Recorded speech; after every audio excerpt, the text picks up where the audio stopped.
Let's start. Question number 10।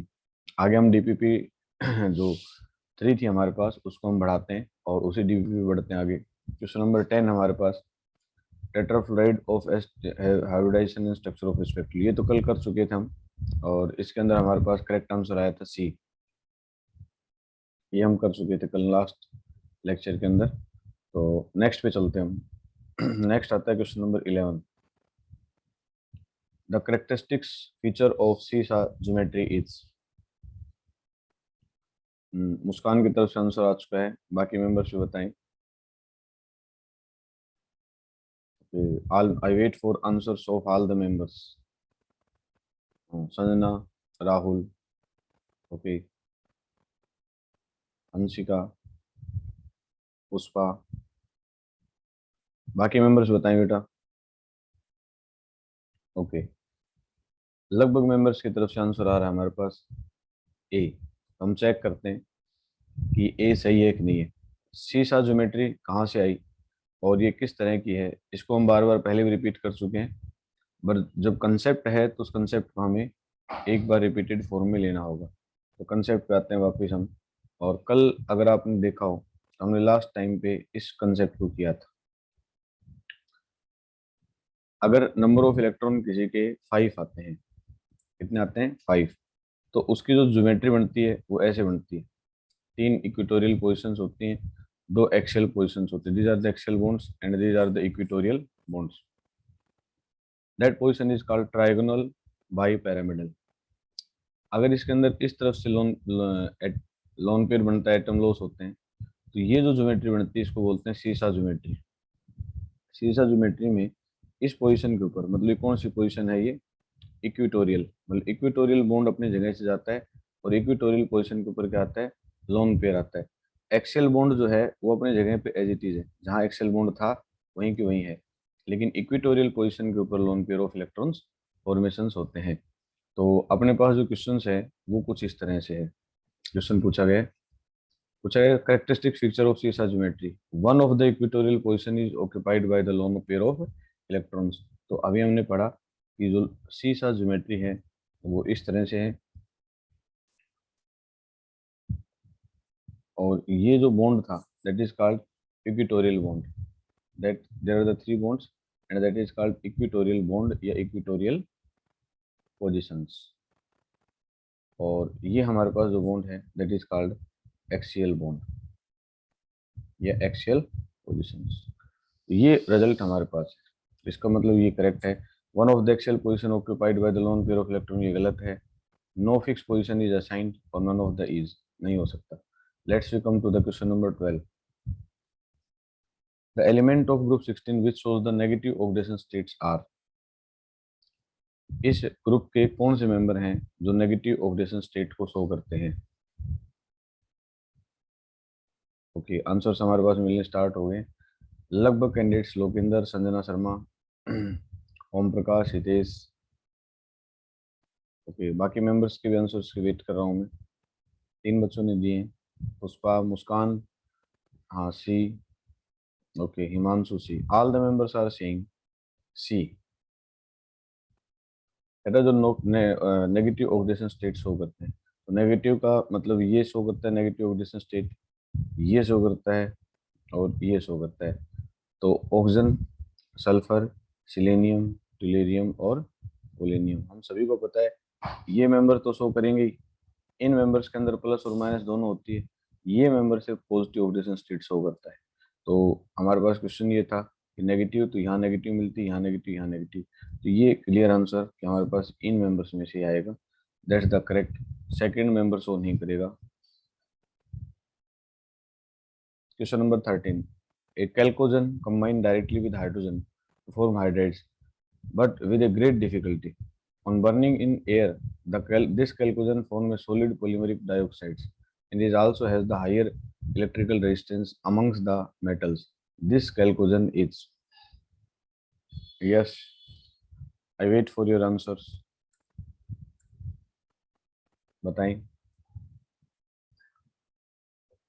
All the members are ये कहते हैं कि एक chalcogen combine directly with hydrogen to form hydrides but a great difficulty in air. इनमें से कौन सा मेंबर है? सभी मेंबर्स की तरफ से लगभग लगता है बी आंसर आ रहा है, और हम इस आंसर को वेरीफाई करते हैं कि आंसर करेक्ट है या रॉन्ग है।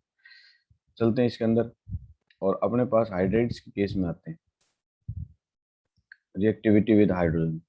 ठीक है, और ये है all the elements of group hydrides of the type some properties hydrides are given below. और इसके अंदर हमारे पास ये अपने पास है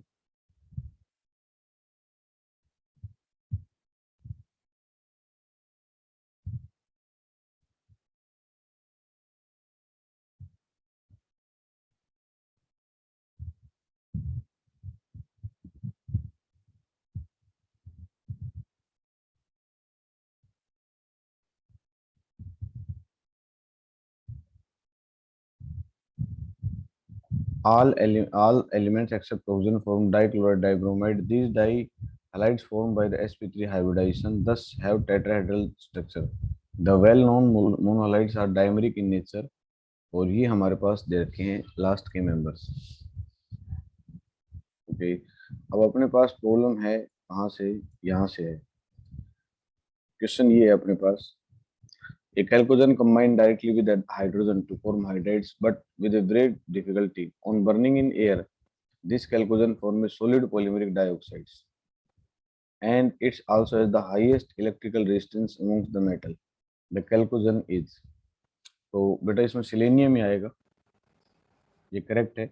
इसकी प्रॉपर्टी हमारे पास जो रिएक्टिविटी होगी उसमें देखते हैं हम।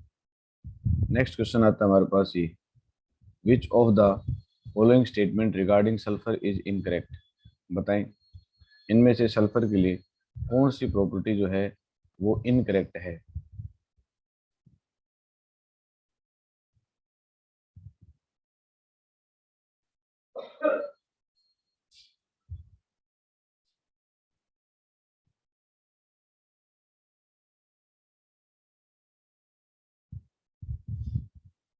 डी ऑप्शंस है सल्फर के लिए। ये कंपाउंड में से क्वेश्चन स्टार्ट हो रखे हैं हमारे पास और वहीं से हम इसको कर रहे हैं। Which of the following statement regarding sulphur is incorrect. तो सल्फर डाइऑक्साइड इज पैरामैग्नेटिक, ये सही। Vapour pressure consist only S8 rings at 600, the gas mainly consists S2 molecules, the oxidation state sulfur is never less than +4 in compound। ये property है, इसको एक बार हम NCERT में देखते हैं ताकि हमारा कंसेप्ट भी क्लियर हो। और सल्फर से रिलेटेड मेंबर्स जो हैं हमारे पास,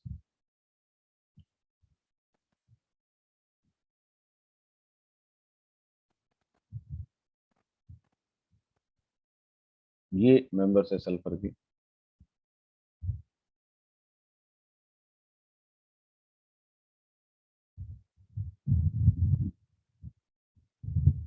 ये देख, both rhombic and monoclinic sulfur have S8 ring। These S8 molecules are packed to give different crystal structures। Ring form in both form of the puckered and has a crown shape। The molecular dimensions are given below। यहाँ हमारे पास exact point sulphur का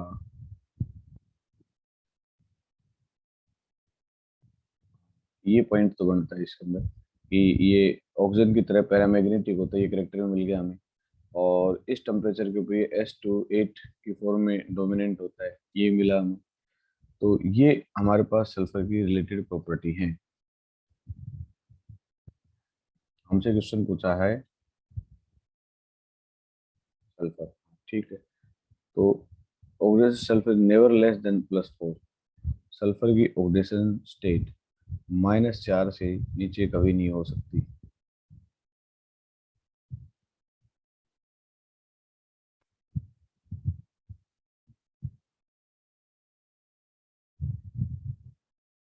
चलो हम compound करेंगे, उस time पे point clear हो जाएगा। अभी हम कंपाउंड पे पहुंचे नहीं है क्योंकि क्वेश्चन कंपाउंड में से स्टार्ट हो गए।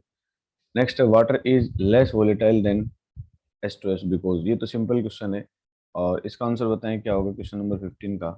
आई wait for your answer. Okay, see answers की तरफ जा रहे हैं लगभग सभी कैंडिडेट्स। हाइड्रोजन बॉन्डिंग का कंसेप्ट मिलेगा। H2 इज बॉन्ड एंगल का तो कंसेप्ट बनता ही नहीं।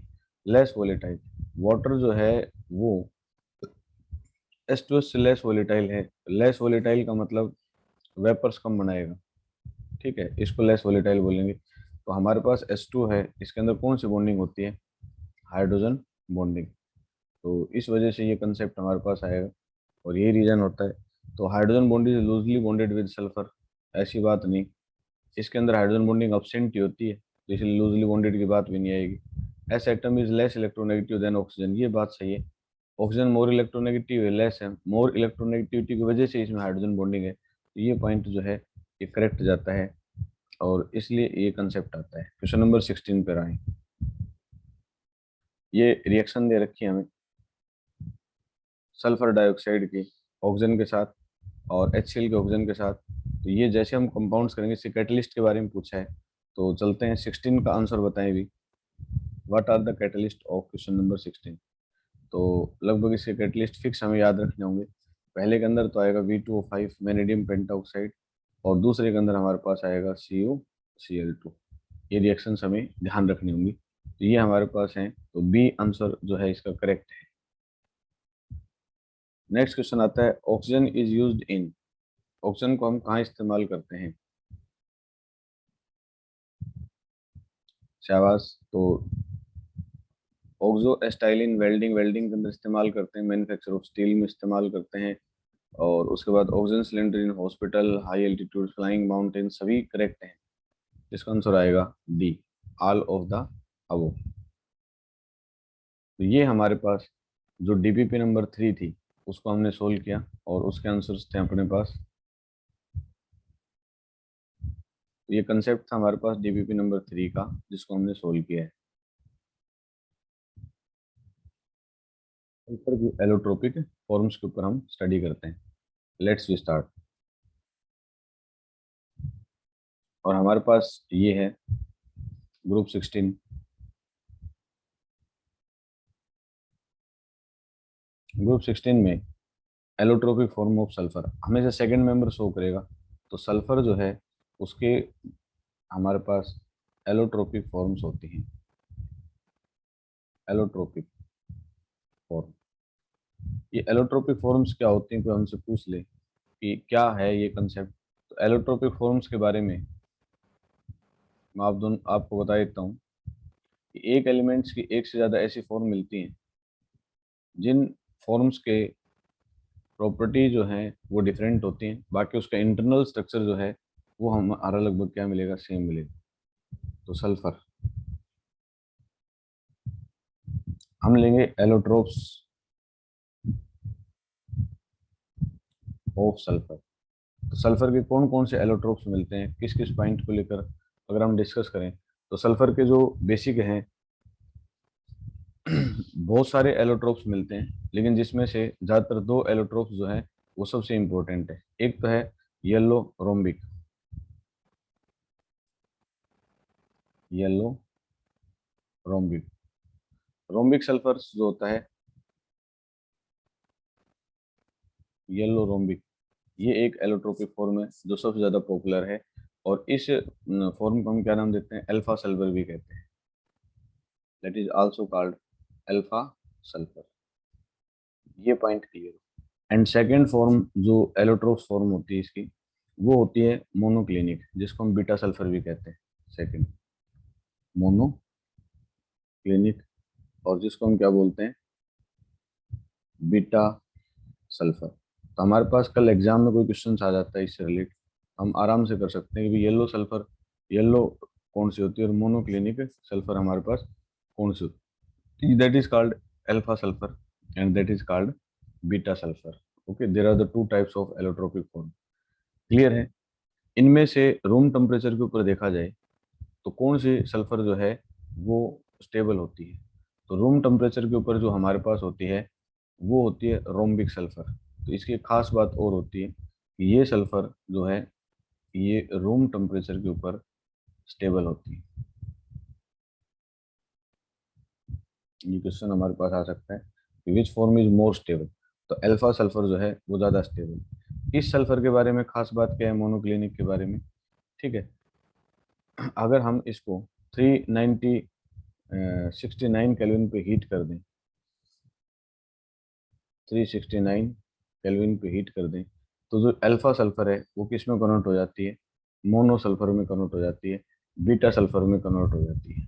ठीक है, तो ये पॉइंट भी हमें ध्यान रखना होगा। इसको कर देते हैं, तो ये होती है transform from alpha sulphur to beta sulphur. ये पॉइंट हम ध्यान रखेंगे इसके अंदर। ये आ जाता है कई बार कि कौन सा पॉइंट किस में कन्वर्ट हो जाता है। लेट्स आगे अगर हम थोड़ा सा बढ़े और एक एक पॉइंट के बारे में जानने की कोशिश करें, तो जो हमारे पास रोम्बिक सल्फर है या अल्फा सल्फर है उसकी खास बात क्या है, तो ये देखें, इसकी खास बात है ये येलो कलर होता है इसका, इसलिए इसको येलो रोम्बिक भी बोलते हैं। ठीक है, और खास बात क्या होती है इसका, इसके जो मेल्टिंग पॉइंट होता है वो 385.8 होता है। मेल्टिंग पॉइंट कितना होता है, 385.8। इसके बाद एक खास बात होती है इसकी स्पेसिफिक ग्रेविटी। क्या होती है इसकी स्पेसिफिक ग्रेविटी? स्पेसिफिक ग्रेविटी होती है 2.06। ये इसकी खास बात होती है। नेक्स्ट इसकी करेक्टरिस्टिक्स क्या होती है येलो सल्फर की, या जो हमारे पास रोम्बिक सल्फर होता है, अगर हम CS2 के जो रोल होते हैं, रोल मतलब बंडल हैं, उनके अंदर अगर इसको रोटेट कर दें, ठीक है, तो रोम्बिक सल्फर क्रिस्टल फॉर्म हो जाते हैं। ठीक है, अगर CS2 के जो रोल हैं उसके अंदर से इसको हम पास कर दें, मतलब इससे को उससे पास करें, तो हमारे पास क्या मिल जाता है, क्रिस्टल मिल जाते हैं। क्रिस्टल ऑफ किसके मिल जाते हैं, येलो रोम्बिक।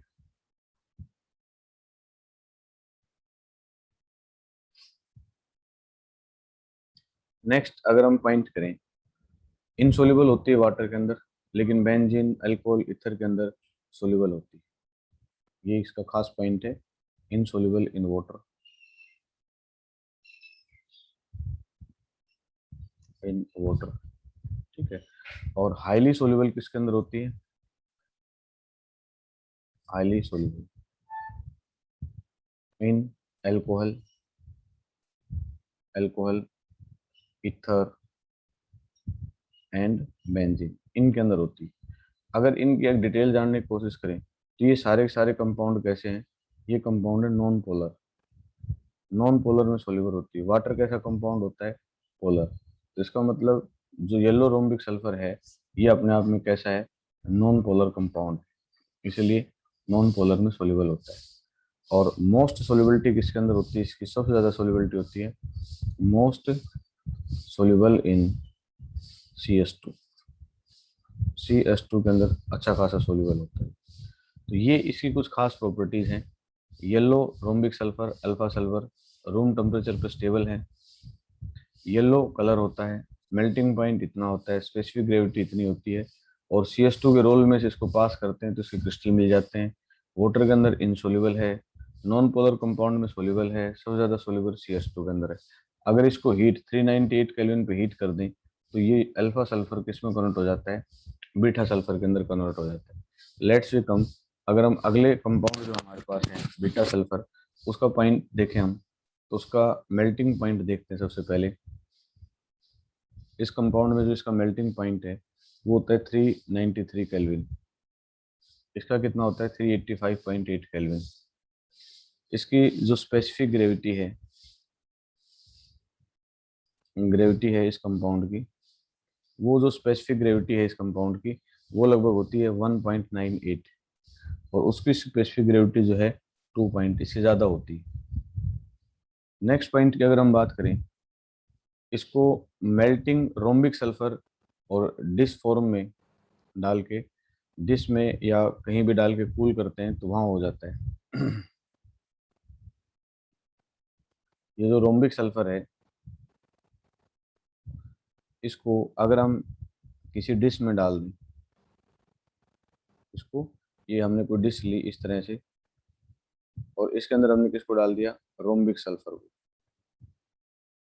और इसको रोम्बिक सल्फर को हम कूल कर दें, डाल के इसमें कूल कर दें हम, तो हमें जो प्राप्त होगा वो हमें क्या प्राप्त होगा, मोनोक्लिनिक सल्फर हमें प्राप्त होगा। ठीक है। और इसके शेप जो होती है वो निडल शेप होती है, मतलब ये क्रिस्टल फॉर्म थे तो इसके भी क्रिस्टल बनते हैं, और वो कैसी शेप के होते हैं, निडल शेप के होते हैं। ये छोटे छोटे पॉइंट्स हैं जिनके ऊपर एग्जाम में लगभग जो है हमारे पास क्वेश्चंस मिल जाता है। एक पॉइंट हम बता ही चुके हैं पहले ही, ट्रांसफॉर्म करने के लिए, क्योंकि ट्रांसफॉर्म जो करते हैं ना उसके अंदर कितना टेम्परेचर होता है। और अगर देखा जाए इन दोनों की बात करें हम, ये दोनों किस टेम्परेचर पे ज़्यादा स्टेबल होते हैं, तो एक टेम्परेचर जो हमने अभी बताया था कि 3, इस टेम्परेचर के ऊपर, कौन सा, 369 केल्विन के ऊपर, बोथ आर स्टेबल, दोनों के दोनों क्या होते हैं, स्टेबल होते हैं। ठीक है, बोथ आर स्टेबल। यहाँ इससे ज़्यादा अगर हम करेंगे तो येलो किस में कन्वर्ट हो जाता है, मोनोक्लिनिक। लेकिन कई बार ऑब्जेक्टिव क्वेश्चन आ जाता है किस टेम्परेचर पे ज़्यादा स्टेबल होते हैं, तो 369 पे ज़्यादा टेम्परेचर कहलाते हैं, और इस टेम्परेचर के ऊपर स्टेबल होते हैं, इसलिए इस टेम्परेचर को एक नाम दिया जाता है स्पेशल, और ये कई बार ऑब्जेक्टिव क्वेश्चन से बन जाता है। That temperature is called transition, transition temperature. हमसे पूछे what is transition temperature, transition temperature is that temperature at which both allotropes of sulphur are stable, इसलिए उस टेम्परेचर को हम क्या कहेंगे, ट्रांजिशन सल्फर कहेंगे, ना ट्रांजिशन टेम्परेचर कहेंगे। ठीक है। दोनों की खास बात होती है। अब हम कॉमन प्रॉपर्टीज के ऊपर आ गए। बोथ जो है वो S8 रिंग के फॉर्म में मिलते हैं, हम दोनों क्या बनाते हैं, S8 रिंग बनाते हैं, या S8 रिंग मॉलिक्यूल्स के फॉर्म में मिलती हैं। ठीक है। और इसके बारे में अब हम आगे से पूरा S8 रिंग या इनके जो स्ट्रक्चर है उनके बारे में जानने की कोशिश करेंगे। यहाँ तक पॉइंट है मैं उनको रिपीट कर देता हूँ फिर से। एलोट्रोप्स दो फॉर्म में होते हैं, one is called yellow rhombic, दूसरा होता है मोनोक्लिनिक। ठीक है, बाकी इनकी प्रॉपर्टीज हमने जानने की कोशिश की। अब हम जानेंगे कि इनका जो स्ट्रक्चर होता है वो किस फॉर्मेट में होता है या क्या फॉर्म होती है उसकी। ठीक है, उसके बारे में हम जानने की कोशिश करेंगे। तो let's we start structure. Structure of allotropes, structure of allotropes of sulphur.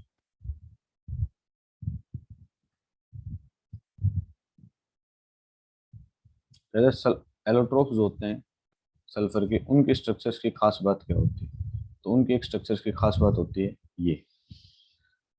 पहला पॉइंट होता है कि बोथ जो हैं वो चाहे रोम्बिक सल्फर हो, रोम्बिक एंड जो, या अल्फा सल्फर कह सकते हैं। ठीक है, रोम्बिक एंड मोनोक्लिनिक, दोनों के दोनों सल्फर हैं। उनकी खास बात होती है कि ये S8 रिंग की फॉर्म में मिलते हैं। एक खास पॉइंट होता है इनका ये। सेकेंड खास पॉइंट है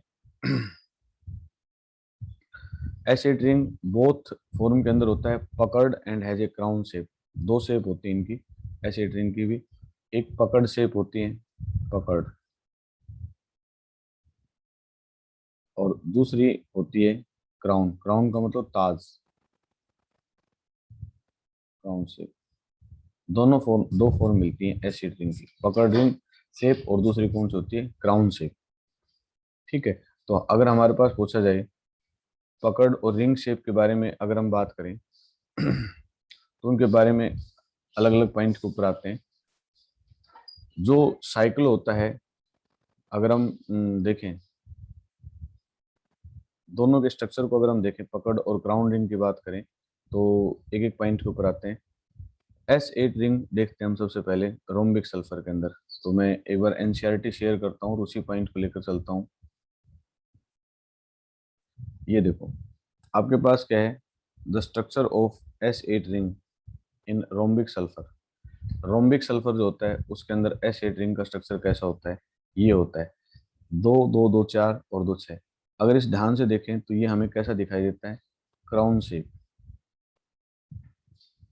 क्राउन शेप का मतलब होता है ताज जैसा स्ट्रक्चर होता है, जैसे ताज सिर के ऊपर ताज रखते हैं, तो ये S8 रिंग का स्ट्रक्चर मिलता है हमें किसके अंदर, रोम्बिक सल्फर में।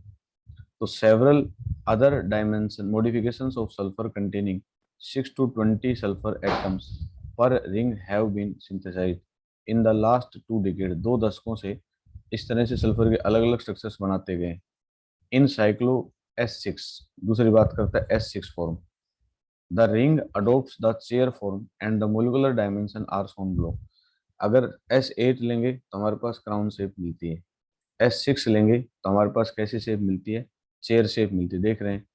तो S6 के अंदर कौन सी फॉर्म मिलेगी हमारे पास, चेयर फॉर्म मिलेगी। ठीक है। At elevated temperature S2 is the dominant species and is paramagnetic.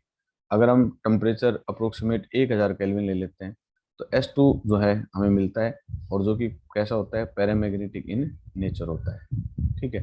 हमसे क्वेश्चन ये पूछ रखा है इसमें, which form of sulphur show paramagnetic behaviour. तो in vapour state sulphur partially exist as S2। कहता है यही इसी पॉइंट के ऊपर से क्वेश्चन ये उठा लिया कि वेपर फॉर्म में सल्फर हमें लगभग किस फॉर्म में मिलता है, S2 फॉर्म में मिलता है, which has 2 unpaired electrons in anti bonding pi orbitals like O2 hence exist paramagnetic behaviour. अगर इतना टेम्परेचर लेते हैं तो ये हमारे किस फॉर्म में आ जाता है, वेपर फॉर्म में। इससे नीचे की जितनी फॉर्म हो कौन सी फॉर्म होती है, सॉलिड फॉर्म होती है। तो इसलिए हमसे पूछा जाए कि सल्फर की S2 S6 और S8 इन फॉर्म में से कौन सी फॉर्म पैरामैग्नेटिक है, तो S2 फॉर्म पैरामैग्नेटिक है, क्योंकि जब हम मोलिकुलर ऑर्बिटल थ्योरी की तरह इसके एंटीबॉन्डिंग ऑर्बिटल्स बनाएंगे तो उनके अंदर अनपेड इलेक्ट्रॉन्स होते हैं जैसे कि ऑक्सीजन के अंदर होते हैं। इस वजह से ये पैरामैग्नेटिक होता है और ये पैरामैग्नेटिक नहीं होता। तो अभी मैंने आप सभी को समझाया है, मैंने आपको समझाया बेटा ये topic allotropic form of sulphur. मैंने बताया येलो सल्फर है, मोनोक्लिनिक सल्फर है, और इन दोनों में से स्टेबल होती है रूम टेम्परेचर के ऊपर, 398 केल्विन करते हैं तो इसमें कन्वर्ट हो जाती है। रोम्बिंग सल्फर के बारे में बताया, इसका मेल्टिंग पॉइंट इतना होता है, येलो कलर होता है, ग्रेविटी ये होती है, और अगर रोल में से पास करते हैं तो क्रिस्टल बन जाते हैं। इनसोल्यूबल वाटर के अंदर होती है, CS2 के अंदर सोल्यूबल होती है। ठीक है। उसके बाद हमने मोनोक्लिनिक के बारे में जानने की कोशिश की, उसका मेल्टिंग पॉइंट ये, ग्रेविटी ये, सोल्यूबल होती है CS2 के अंदर। ठीक है। और उसके बाद इसके निडल शेप के क्रिस्टल्स होते हैं जिसके बारे में हमने जानने की कोशिश की। ठीक है। और 369 केल्विन पर बोथ फॉर्म जो हैं वो स्टेबल होती हैं, और इस टेम्परेचर को हम कहते हैं ट्रांजिशन टेम्परेचर। ठीक है। S8 मिलती है शेप दोनों की, और S8 शेप की दो टाइप्स होती हैं, एक तो पकड़ होती है, क्राउन शेप होती है। और हमने क्राउन शेप के बारे में जानने की कोशिश की तो S8 की एक क्राउन शेप होती है, लेकिन 6 फॉर्म भी होती है जो कि चेयर शेप में होती है, और ज़्यादा हीट कर दें तो S2 फॉर्म भी होती है जो कि पैरामैग्नेटिक इन नेचर होती है। तो आज की अपनी जो क्लास थी उस क्लास में हमने इन पॉइंट्स को जानने की कोशिश की, और हमने DPP3 सोल्व की, और साथ में कंपाउंड एलोट्रोप्स ऑफ सल्फर के बारे में स्टडी की। ठीक है। नेक्स्ट लेक्चर के अंदर हम पी ब्लॉक एलिमेंट्स के ही अगली DPP को सॉर्ट करेंगे। तो आज की क्लास को हम यहीं एंड करते हैं। Thank you.